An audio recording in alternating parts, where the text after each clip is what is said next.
Big pass வந்து இப்போ கரண்ட்ல பயங்கர ஃபேமஸா ட்ரெண்டிங்கா வந்து போயிட்டு இருக்கு. அதுல நம்ம சௌந்தர்யா மேம் இன்னும் ட்ரெண்டிங்கா போயிட்டு இருக்காங்க. ஸோ அவங்களோட ஃப்ரெண்டா நீங்க எப்பயில இருந்து அவங்க கூட கனெக்ட் ஆனீங்க அண்ட் அவங்களோட கேம் பத்தி? ஒரு வாட்டியும் நான் பிக் பாஸ் பார்க்கும்போது எனக்கு என்னோட அந்த ஓல்ட் ஷோ தான் ஞாபகம் வருது. நாங்களும் அதே மாதிரி ஒரு 1 month இருந்தோம் அதுல.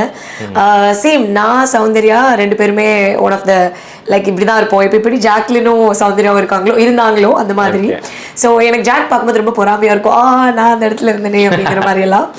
Soundarya was very funny. ஃபர்ஸ்ட்ல இருந்தே அவள் அப்படிதான். அவளோட வாய்ஸை ஃபர்ஸ்ட் நான் தான் டீஸே பண்ண ஆரம்பிச்சேன். நான் தான் கண்டே பிடிச்சேன். அப்பெல்லாம் வந்து ஓப்பனா ஒத்துக்கல. பிகாஸ் ஷீ தாட் அது அவளோட குறை மாதிரி அவன் நினைச்சிட்டு இருந்தா. பட் அது ஒரு 8 yearsக்கு அப்புறம் அதை ஓவர் கம் பண்ணி அதான் என்னோட யூனிக்னஸ், அதான் என்னோட பாசிட்டிவ்னு சொல்ற அளவுக்கு நாங்க 2 பேரும் வாழ்ந்திருக்கோம். தட்ஸ் ஒரு பெரிய விஷயம். அந்த அளவுக்கு ஒரு நல்ல பப்ளியான ஜாலியான ஃப்ரெண்ட்லியான பொண்ணு.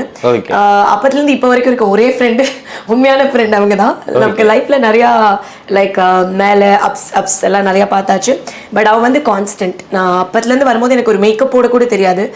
எனக்கு ஒரு Chennai, because I'm not from Chennai, நான் ஒரு சின்ன வில்லேஜ் வால்பாறையில இருந்து வந்த பொண்ணு தான். ஸோ எப்படி இருக்கணும், எப்படி பேசணும், எப்படி ட்ரெஸ் பண்ணணும், அவளோட ட்ரெஸ் எல்லாமும் கொடுத்துருக்கா. அந்த அளவுக்கு ஒரு நல்ல ஃப்ரெண்ட்ஷிப் எங்க 2 பேத்துக்குள்ள. அது இப்போ வரைக்கும் அப்படியே கன்டினியூ ஆயிட்டு இருக்கு. என்னோட one and only best friend நிறைய இடத்துல நான் போடுவேன். அது டச் வுட் இப்பவும் அப்படிதான் இருக்கு.